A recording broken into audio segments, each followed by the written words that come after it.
Oi, gente, tudo bem? Boa noite. Eu vou dar início aqui na nossa gravação da aula de hoje. Vou abrir aqui o compartilhamento com vocês dos slides da aula de hoje e aí a gente vai iniciar. Só um momento,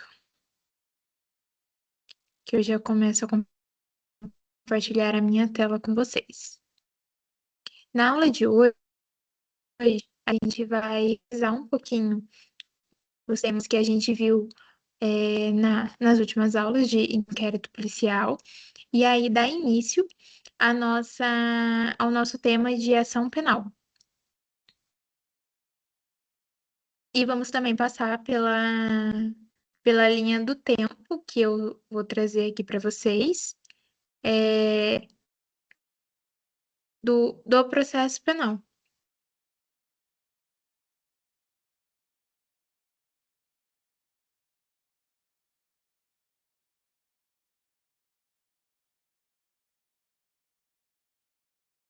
Só um momento.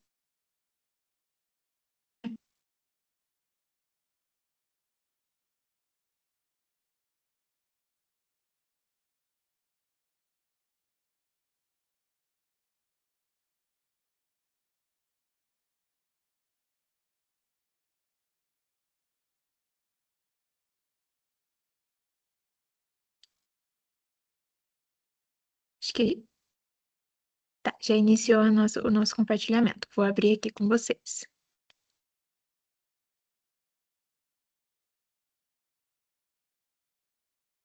Bom, hoje a gente vai tratar um pouquinho sobre ação penal. O conceito, as condições, as espécies e a aplicação dela nos casos concretos. Eu vou iniciar falando um pouquinho, revisando um pouquinho sobre o inquérito policial, né? Que é o caderno investigativo, ele é onde ele vai colher os elementos para a ação penal e é onde tudo vai iniciar, porque é a partir do inquérito policial que a gente vai ter a ação penal. A gente viu algumas características dele, como ele é inquisitivo, ele é feito de forma escrita, é sigiloso, ele pode ser dispensável em alguns casos, é indisponível, oficial e oficioso. A gente também viu sobre a estrutura dele, onde tem a instauração, né, onde se dá início ao inquérito policial e depois começa o desenvolvimento, que é onde acontecem as diligências, onde a gente tem algumas produções de provas. Se essas provas forem ilícitas, não cabe uma ação penal a partir daquele inquérito. E a gente tem a conclusão, que é na conclusão do inquérito policial, que o delegado, né, o responsável pelo inquérito, vai fazer o relatório final e enviar ele para o Ministério Público. E aí, no Ministério Público, que é o destino final do inquérito policial, normalmente, em via de regra, o Ministério Público vai definir se vão haver novas diligências, né? Se ele vai oferecer a denúncia ou se ele vai arquivar aquele inquérito. Também tem a possibilidade da reabertura do inquérito policial, mas como a gente viu, a reabertura só pode acontecer se houver novas provas. Se surgirem provas que não havia conhecimento na época do inquérito. Então, uma testemunha nova ou achou algum documento que na época não conseguiu ter acesso, enfim, é necessário que seja uma prova nova e que não esteja ali para que aquele inquérito seja reaberto. E aí a gente vai entrar na linha do tempo, que a primeira fase, né, judicial da ação penal. Antes do recebimento da denúncia ou queixa-crime, a gente tem o que chama fase extrajudicial, que é o inquérito policial que a gente viu anteriormente. E aí agora a gente vai dar início, a gente vai entrar na linha do tempo na fase judicial, que seria a denúncia ou a queixa-crime, e aí sim dá andamento para as outras fases da nossa linha do tempo, né? Que daí vai ser o recebimento da denúncia ou da queixa a partir do que a gente viu e do que a gente vai ver agora nessa aula. Bom, o que é ação penal? A ação penal, ela é o direito de público subjetivo, abstrato ou autônomo do Estado aplicar o direito penal. Então, o direito material, né, que é o Código Penal, que é o nosso direito penal, ele só vai ser aplicado por meio de uma ação penal. Ou seja, sem a ação penal, sem o processo penal, nada vale o Código Penal. A gente precisa dele. Ao contrário do processo penal, que ele é autônomo, ele não depende do direito material para existir, mas o direito material depende do processo penal para ser aplicado. Ele é abstrato, porque ele não depende do resultado. Para se ter a ação penal, não é necessário o resultado, como, por exemplo, uma tentativa de homicídio. Não houve o resultado, se tem a tentativa. Então, mas mesmo com a tentativa, a gente tem uma ação penal. Ele é subjetivo, ou seja, ele é do MP ou da vítima, e ele é um direito público que é exercido pelo Estado, em face do Estado, né? Então, são essas as partes da ação penal. E aí, a gente tem os titulares da ação penal, que seriam o MP ou a vítima. O MP, ele é titular da ação penal nos casos de ação penal pública. E a vítima ou ofendido é titular daquela ação no caso das ações penais privadas. E aí, essa diferença que vai fazer quem que vai dar andamento naquele processo. A vítima, num processo de ação penal pública, ela pode estar inserida naquela ação penal por meio de um assistente de acusação. Mas o assistente de acusação não vai ser o titular daquela ação, não vai ser ele que vai dar andamento, que vai entrar com a denúncia, vai fazer a denúncia. Quem vai fazer é o MP. Do mesmo jeito que na ação penal privada, o MP não vai se intrometer, digamos. Quem vai dar início àquela ação é a vítima ou o ofendido.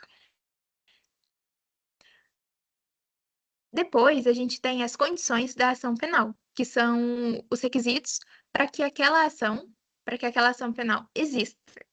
Sem esses requisitos, sem essas condições, a ação penal não pode existir, não se pode dar início a uma ação penal. O primeiro requisito é a possibilidade jurídica do pedido. O pedido na denúncia ou na queixa-crime, que são os meios de início da ação penal, devem estar no Código Penal. Se não tiver no Código Penal, se não for previsto, não se pode ter uma ação penal a partir dali, uma vez que não há crime. Se não há ato ilícito, não há crime. Depois, um segundo requisito é o interesse de agir, que seria a junção da necessidade, adequação e utilidade. A necessidade seria a única via, ser a via judicial obrigatória para que seja cumprida aquela sanção penal. A adequação seria o rito ou um instrumento que vai ser usado para que seja aplicada a ação penal. Porque no processo penal, assim como no processo civil, existem ritos para cada tipo de ação. E a utilidade, que é a aplicação do ius puniendi, né?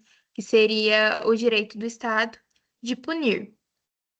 Depois, a gente tem a legitimidade, que seria o ser proposta, né, pelo titular, né, pela pessoa que tem interesse, né, o titular de interesse, em face de uma conduta criminosa. No caso, como a gente falou no slide anterior, o titular, que ele é a parte ativa, numa ação penal pública, é o MP. Numa ação penal privada, é a vítima, o ofendido.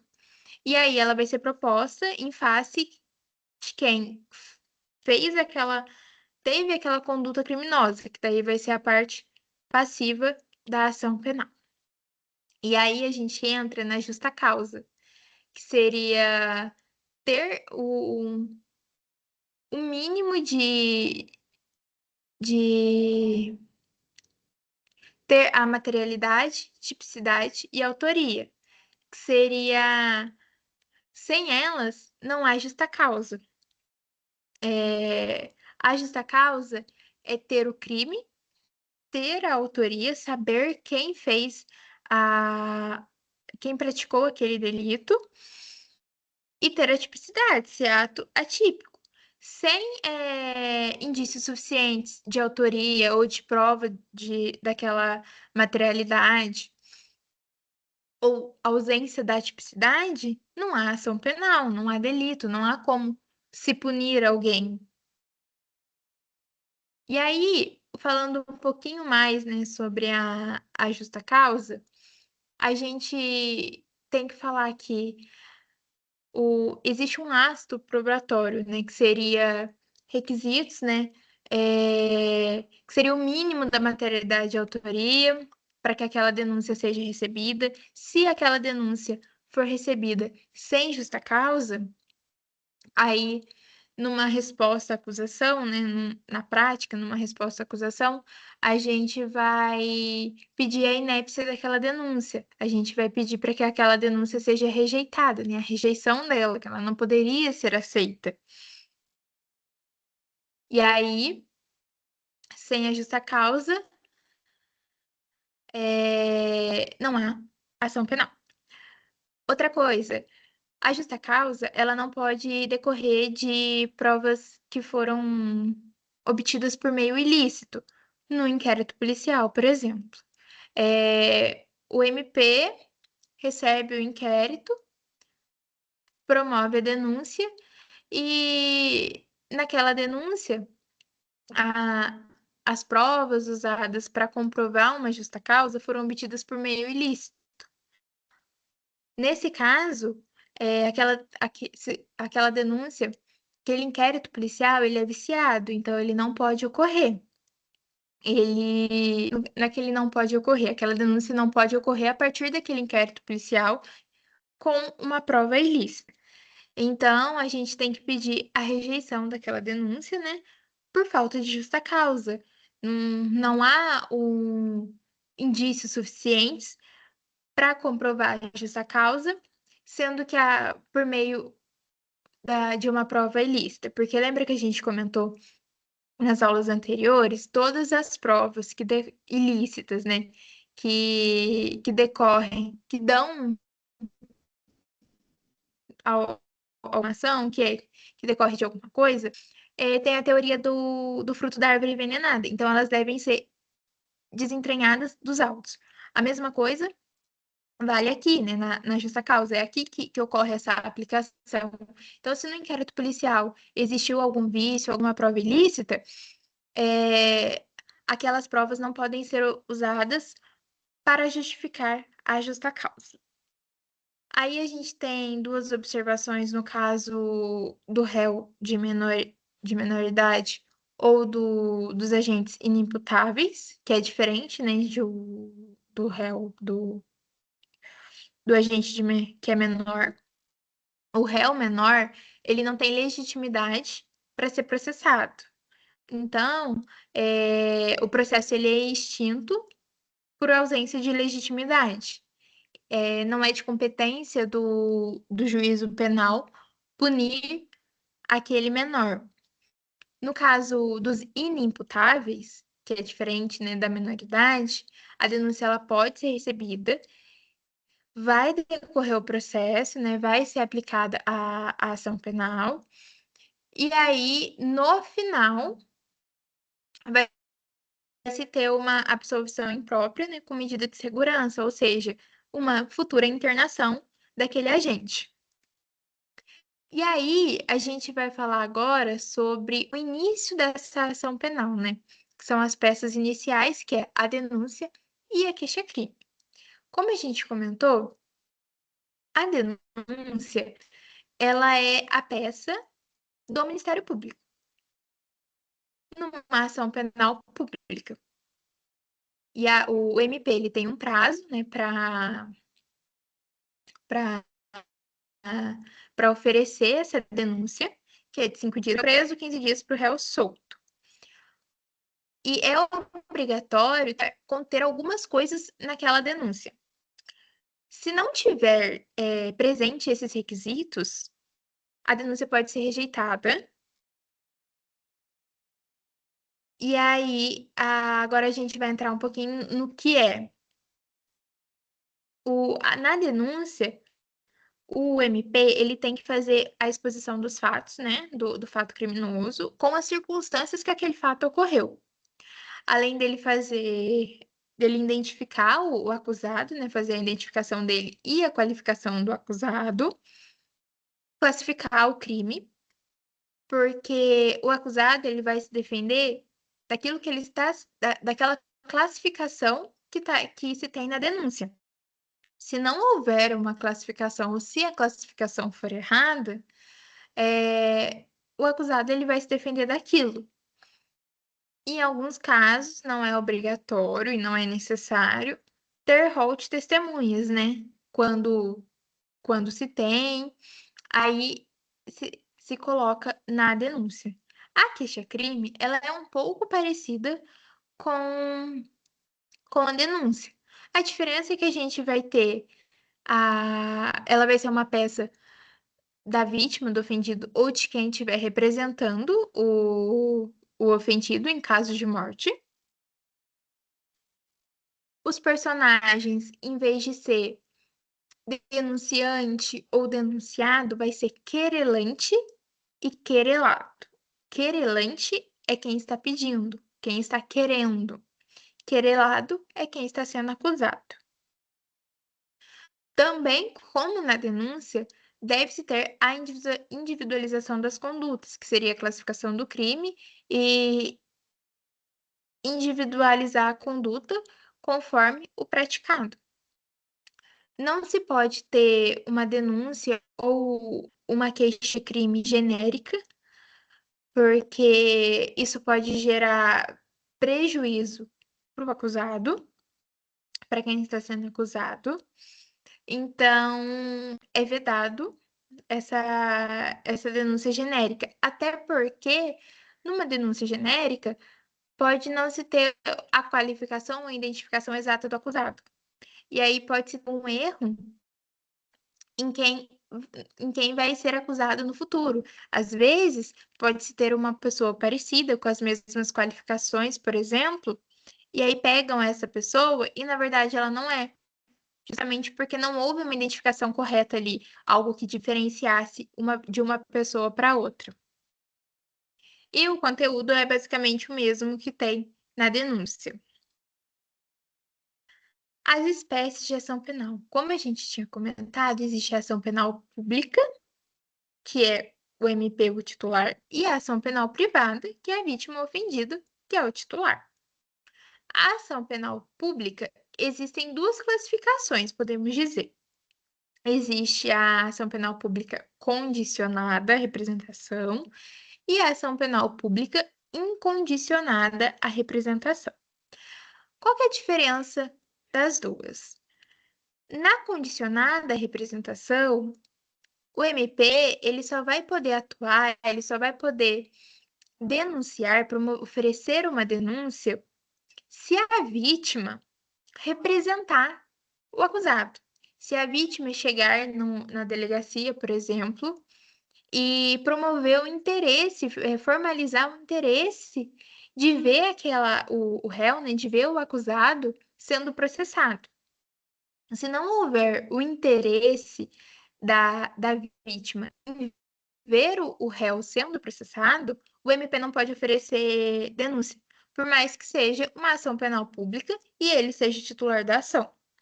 Na ação penal pública incondicionada, não é necessário. A partir do momento que o MP tem conhecimento daquele ato, tem conhecimento do crime, ele pode oferecer a denúncia. Ele não precisa de uma autorização, ele não depende da representação de alguém, do interesse de alguém em ver o acusado sendo processado para que ele ofereça a denúncia. Então, essa é a diferença de uma para outra.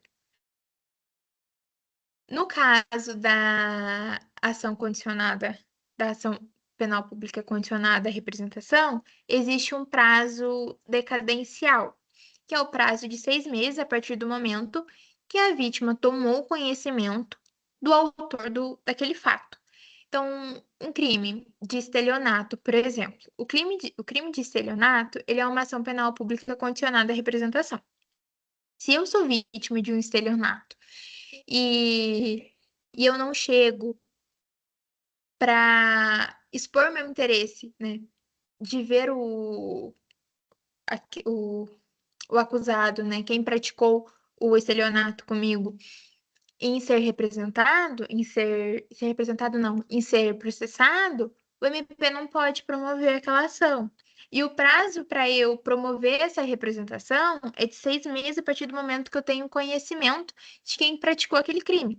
Então, se quem praticou, eu não tenho conhecimento, na hora ali eu não consegui perceber quem praticou aquele crime. E aí eu só vou descobrir depois de um tempo. Eu tenho 6 meses a partir do momento que eu descobri para poder fazer essa representação. Na ação penal privada, a gente tem algumas características.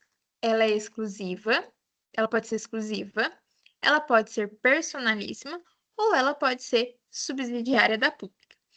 A ação penal privada, que é exclusiva, ela pode ser a queixa pode ser oferecida pela vítima ou pelo representante em caso de morte. Daí seria quem teria direito de promover, de oferecer aquela queixa-crime, né, de dar início àquela ação penal privada, seria o famoso CAD, que é cônjuge, ascendente, descendente e irmão. São essas pessoas que podem ser representante da vítima em caso de morte, em caso ela tenha falecido.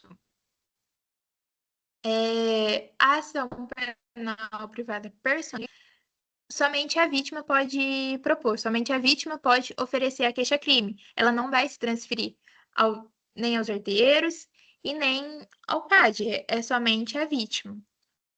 E a ação penal privada subsidiária da pública é quando o MP deixa de oferecer denúncia, ele fica inerte. E aí existe o prazo decadencial de 6 meses também. Então, ela só vai ocorrer a partir se o MP ficar inerte. Ocorreu um inquérito policial, houve o relatório final, tem justa causa, tem indício de autoria, materialidade, tipicidade, foi pro MP.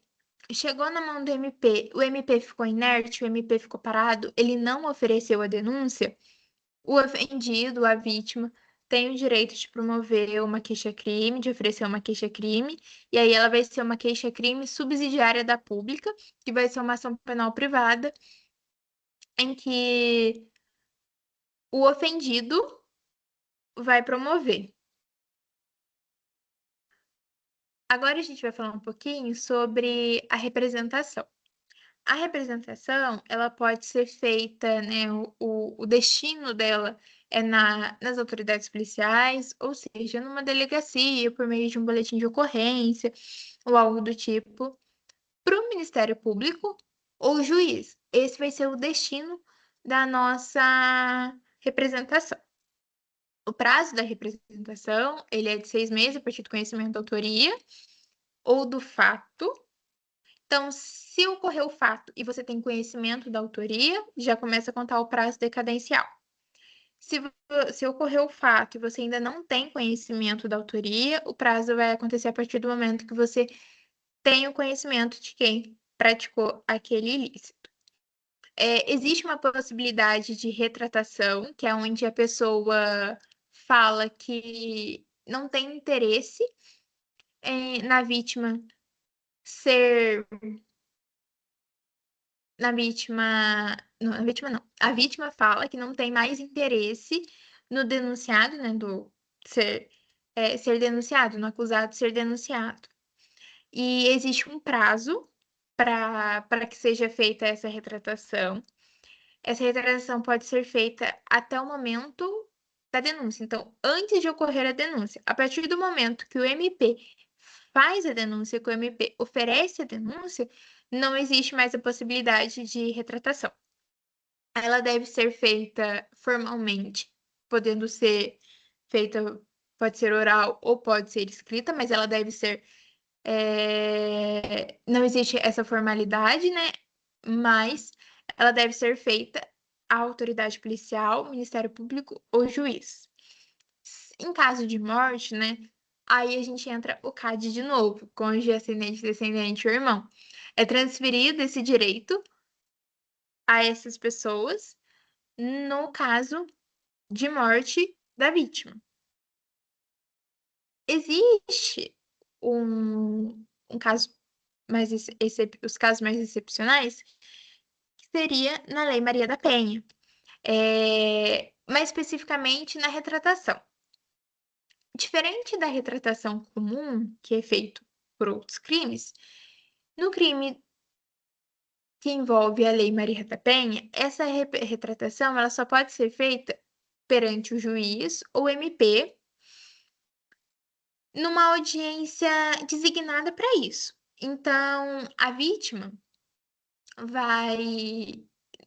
Entra a questão também de, antes do oferecimento da denúncia, né? Antes da denúncia ser oferecida, a vítima vai manifestar o interesse dessa retratação, e aí vai ser agendada, né, uma audiência para que ela seja, para que haja essa retratação.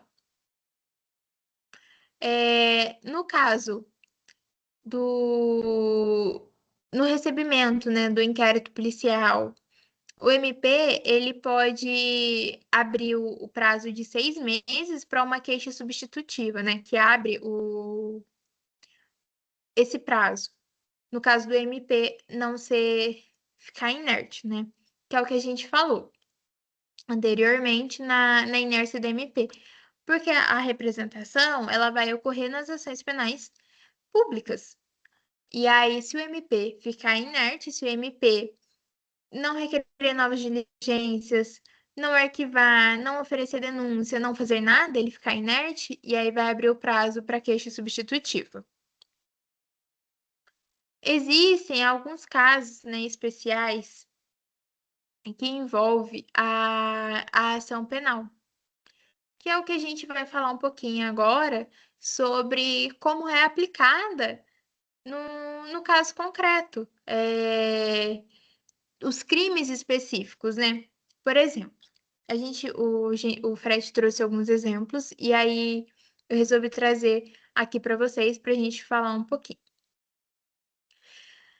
Crime contra a honra do funcionário público, ele pode ser tanto numa ação penal pública condicionada, como ele pode ocorrer numa ação penal privada. Nesse caso, o ofendido, ele vai escolher, né, ele pode optar por qual via ele prefere, né? Se ele quer que o MP ofereça denúncia, e aí, nesse caso, ele vai representar, né, quem fez, quem praticou aquele ato, ou se ele mesmo vai querer oferecer uma queixa-crime. Então, ele vai ter essa opção de escolher, o que não ocorre nos outros crimes, não existe essa opção. Essa opção é somente para o funcionário público, em razão do exercício dele, né? De um crime contra a honra dele ser em face do exercício de suas funções. A gente também tem os crimes contra a dignidade sexual. Nesse caso, atualmente, ele é um crime de ação penal pública incondicionada. Não existe a possibilidade de uma representação ou daquele crime ser feito, ou de ser ação penal privada. Ele é de ação penal pública incondicionada. O estupro de vulnerável, ele já era, né, de incondicionado, né, de ação penal pública incondicionada. No entanto, os outros crimes que derivavam da dignidade sexual não eram. Eles foram agora de pouco tempo, né, em 2018, que eles passaram a ser. Então, hoje, qualquer violência contra a dignidade sexual, qualquer crime contra a dignidade sexual, se transformou em ação penal pública incondicionada. A gente tem também a lesão corporal por violência doméstica, né, no crime de violência doméstica. Atualmente, é um crime de ação penal pública incondicionada.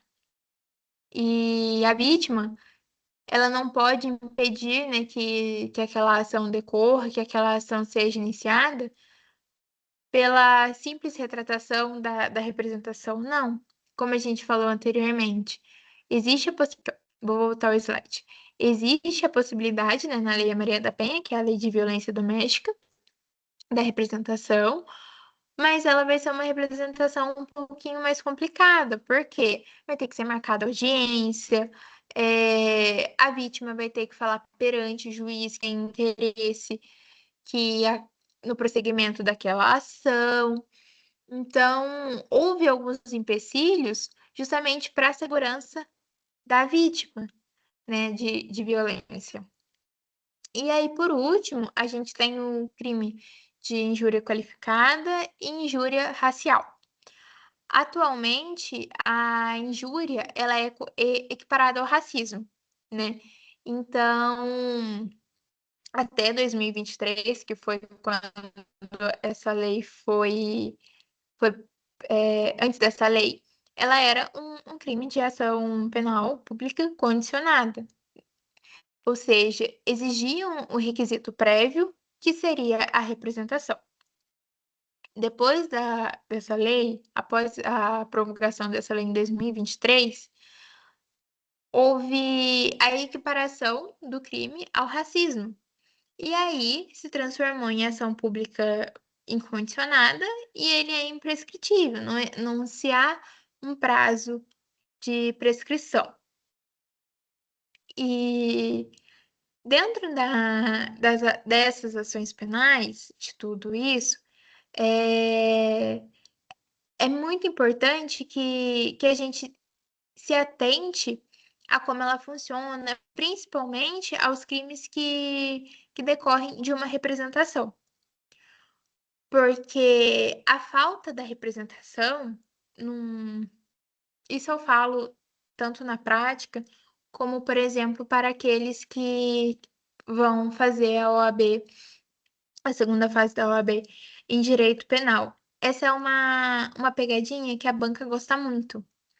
E o MP promove uma denúncia em um crime que é necessário a representação e ele coloca como se não houvesse representação e aí dá o caso para gente falar, né, e estruturar tudo aquilo. Então é necessário ter isso bem estudado para que a gente consiga diferenciar os crimes de ação penal pública condicionada e os crimes de ação penal pública incondicionada. A diferença desses para um crime de ação penal pública privada é mais fácil. É mais fácil diferenciar. A injúria, assim como calúnia e difamação, no caso, a calúnia e difamação é a ação penal privada.